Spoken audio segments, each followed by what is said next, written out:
passage très intéressant. Très, très intéressant, parce qu'il y en a toujours qui me disent oui, mais ils n'ont pas été dessus sur la Lune. Hein.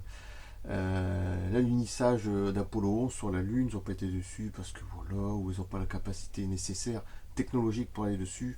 Enfin, c'est toujours le même truc, la Terre est plate, bon bref. Enfin, il y en a toujours pour dire des trucs. Enfin, moi j'hallucine à chaque coup. Hein. Bon, je vais quand même rappeler qui est William Tompkins, hein, parce que avec les autres vidéos que j'avais faites, je vais quand même le rappeler un peu. Alors, William Tompkins, avant de commencer la vidéo, alors, c'est très lourd. Je l'avais déjà fait dans le temps sur Vimeo, mais je l'ai refait dessus. Et je ne sais même pas si je l'ai partagé sur YouTube. Je l'ai refait à neuf. Ça sera encore mieux pour tous les nouveaux abonnés, etc. Bon, bref. Sur une période de 12 ans qui a débuté en 1951, William Tompkins a travaillé dans un groupe de réflexion ultra secret qui, à l'intérieur de la compagnie Douglas Aircraft, œuvrait à la conception d'un vaisseau spatial antigravitationnel commandé secrètement par la Marines des États-Unis. Tompkins affirme qu'il a été affecté à ce poste du groupe Advanced Design, en raison des talents exceptionnels dont il avait fait preuve au cours de son service au temps de guerre dans le renseignement naval de 1942 à 1946. Alors écoutez bien. J'ai passé directement là où Armstrong est arrivé sur la Lune et il a vu 6 engins énormes, des gros vaisseaux autour d'un cratère menaçant. Enfin bon, j'en compte 6, peut-être qu'il y en avait plus, je ne sais pas. Voilà. C'est à partir de là que depuis 1972, hein, là c'était en 69, ils n'y vont plus dessus.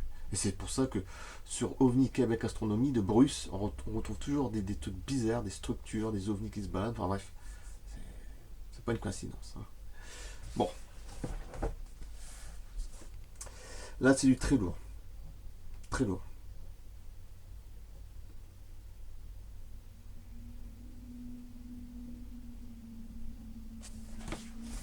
Alors, durant l'alunissage d'Apollo 11 en juillet 69, affirme Tompkins, les caméras de télévision du module lunaire transmettaient en direct ce que voyaient Armstrong et Aldrin. Ensuite, poursuit-il, les deux astronautes ont été accueillis par une flotte de vaisseaux extraterrestres qui se sont dangereusement approchés du module. Le module lunaire LEM a touché le sol de la Lune dans le cratère de la mer de la Tranquillité dont les bords étaient partiellement occupés par d'énormes véhicules spatiaux. Quand l'astronaute Neil Armstrong a fait les premiers pas de l'homme sur la Lune, il a regardé le contour du cratère et a dit au centre de contrôle de la mission « Il y a ici d'autres vaisseaux et ils sont énormes ». Le public ne l'a pas entendu et n'a pas vu non plus les énormes vaisseaux extraterrestres. Oui, tout ceci était caché. C'est sûr et certain. Armstrong a fait faire à sa caméra un tour de 360 degrés à l'information fut ensuite classée ultra secrète par la CIA. Tompkins, oui en plus, a fait un dessin de l'image transmise en direct par la caméra d'Apollo. Alors regardez bien le dessin qu'il a fait. Vous allez voir, c'est... Et qu'il a vu comme d'autres membres du personnel de TRW et de la NASA. Incroyablement, Tompkins affirme avoir entendu clairement une voix extraterrestre par la transmission radio d'Apollo 11. Terminé un total de 6 missions Apollo. Prenez vos photos, ramassez quelques cailloux, rentrez chez vous et revenez plus. Voilà. Donc, ils affirment, c'est pour ça qu'ils ne vont plus sur la Lune depuis 1972. Alors, avoir entendu clairement une voix extraterrestre par la transmission radio d'Apollo 11, qui voulait dire terminer un total de 6 missions d'Apollo, prenez vos photos, ramassez quelques cailloux, rentrez chez vous et ne revenez plus. Voilà. C'est tout. À partir de là, on a compris. Voilà. Bon, Tompkins explique que cette menace provenant d'un ou de plusieurs groupes extraterrestres a mis fin au programme d'Apollo, ainsi qu'au programme secret Nova de la marine visant à établir des bases habitées sur la Lune. Donc, depuis 72, ils ne vont plus dessus parce qu'il y a des vaisseaux, il y a des extraterrestres, voilà, menaçants, négatifs. Il y avait fait une vidéo de ça avec Patrick Delso, des extraterrestres négatifs installés sur la Lune. Donc, depuis 1972, ça va faire 50 ans qu'ils ne vont plus dessus. Voilà pourquoi, la raison. Voilà, si vous n'avez toujours pas compris, je ne peux pas faire plus. A mis fin au programme Apollo ainsi qu'au programme secret Nova de la marine visant à établir des bases habitées sur la Lune. C'est là un panneau entrée interdite. Le programme terminé, tout le monde est rentré chez soi et presque tous les 400 000 employés de la NASA et de ses entrepreneurs ont reçu leur avis de congédiement. Donc terminé. Ce que Hopkins dit avoir vu lors de la mission directe de l'alunissage par la NASA concorde avec ce que des radioamateurs ont intercepté et avec les allégations d'un ancien employé de la NASA, Otto Bender. Selon celui-ci, les astronautes d'Apollo 11 ont transmis qu'ils étaient observés par de gros véhicules extraterrestres. Alors là, j'en compte 6. Alors c'est certainement ça, 6. Bender a confirmé que des radioamateurs avaient effectivement intercepté des signaux VHF transmis par Apollo 11 au quartier général de la NASA à Houston, avec l'échange suivant que la NASA a masqué au public. Ah bah oui, bouche cousue, hein, évidemment. Contrôle de mission, qu'y a-t-il là? Contrôle de mission appelle Apollo 11. Apollo 11 et répond: ces trucs-là sont gros, monsieur, énormes. Oh mon Dieu, vous ne croirez pas. Je vous dis qu'il y a d'autres vaisseaux là-bas, alignés sur l'autre bord du cratère, et ils sont sur la Lune et ils nous observent. Le 27 août 2012, Stephen Greer, fondateur du projet Divulgation, a révélé qu'il avait parlé avec des proches parents d'Armstrong et d'Aldrin et qu'ils avaient dit la vérité sur ce que les astronautes avaient vu sur la Lune. Donc c'est vrai, c'est clair et net. Bon, voilà.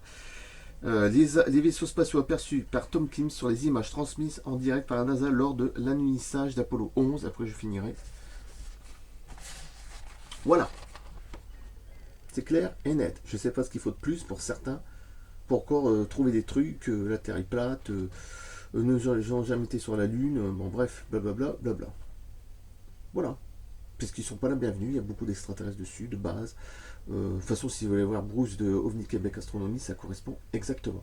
Hein, c'est un Canadien. Voilà. Ils ne sont pas la bienvenue parce qu'il y a beaucoup d'extraterrestres négatifs. Voilà. Je ne sais pas quelle langue il faut le dire. Voilà. Et moi, je suis sûr que c'est ça. C'est un ressenti que j'ai profondément.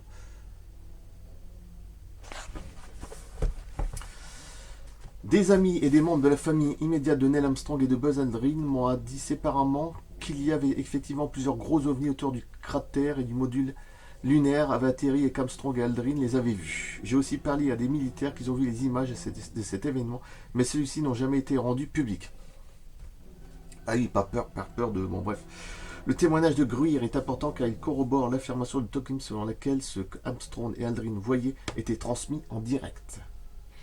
Évidemment, caché du public.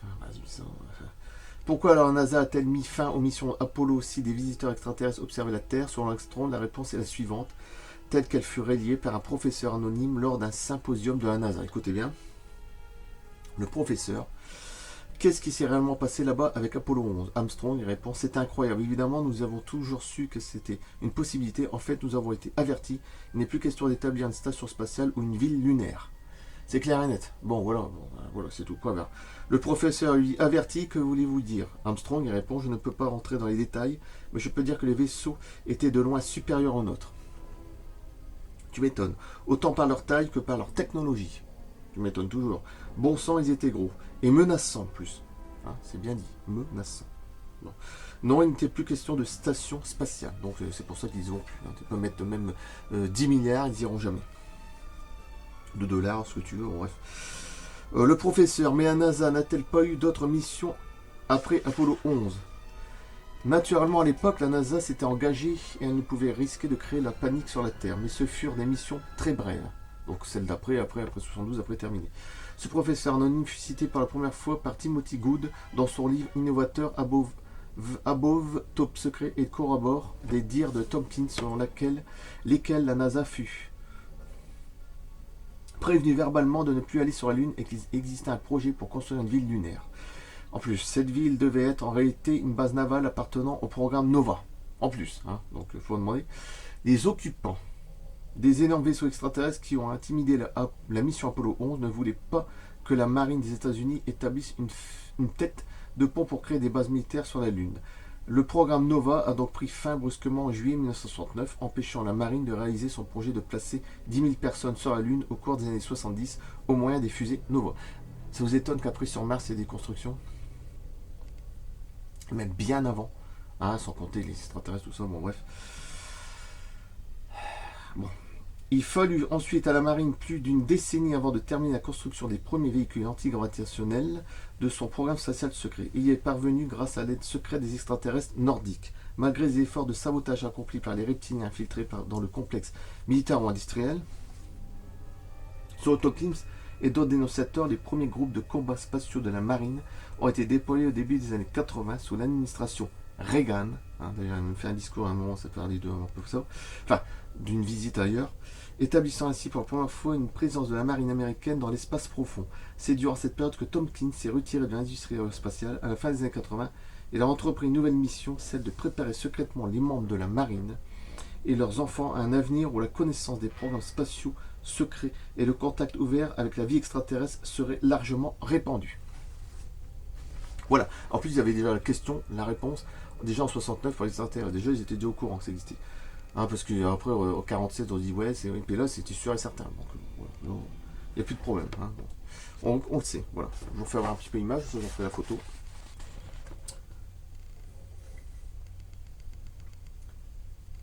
Je pense qu'on peut pas être plus clair que ça. C'est comme ça, c'est tout. Ça confirme aussi les vidéos de Bruce OVNI Québec, Astronomie sur YouTube, vous allez chercher, vous allez voir, de toute façon, tout correspond. C'est pas un hasard. Hein. Et sur Mars, c'est pareil aussi, hein, de toute façon. Et c'est même sur plusieurs planètes, hein, de toute façon. En plus. Je coupe là, merci, à bientôt. J'ai bien content parce que voilà, je voulais la refaire. J'ai pris au plus court parce qu'en vrai, il y a tellement de trucs à dire. Comme ça, au moins, c'est direct. Voilà. Je coupe là, merci, à bientôt d'ici 2 à 3 jours. Et celle-là, elle est très costaud. Une vidéo très costaud, ça c'est sûr. A plus, merci, à bientôt.